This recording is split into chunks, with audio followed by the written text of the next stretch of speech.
citrus fruits.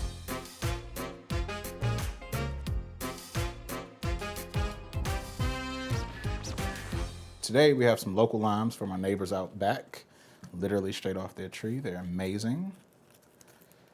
So if you get them from your grocery store, they should be the same, just without the leaves. This goes for most citrus fruits.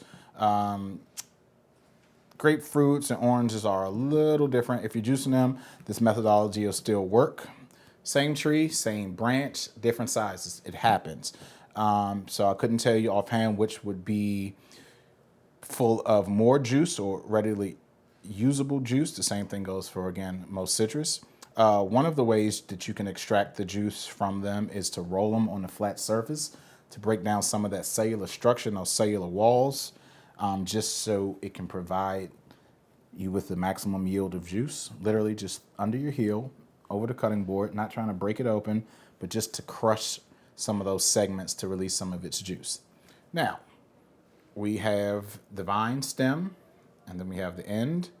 Most people cut it directly in between that hemisphere to squeeze out the juice. If you're using a juicer, that works. What I like to do is cut it vertically on the ends, so I have 3 pieces of lime left and I can squeeze to extract juice from. And I'll show you that here.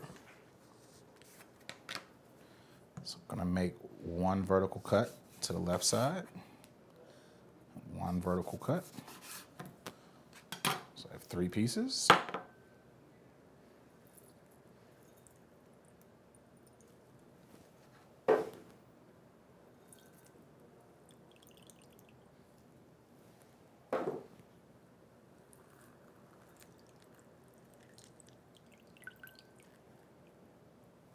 Plenty of lime juice, not all the lime waste. If you want to make lime wedges, again, you can cut that third off, and you can make a cut down the middle, and another cut in the middle of that, and another cut in the middle of that.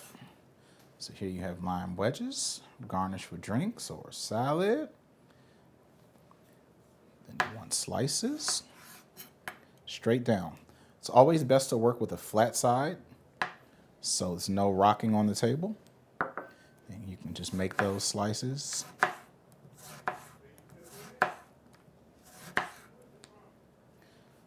can make a small incision in the middle.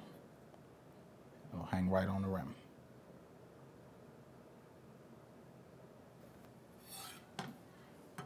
Or not.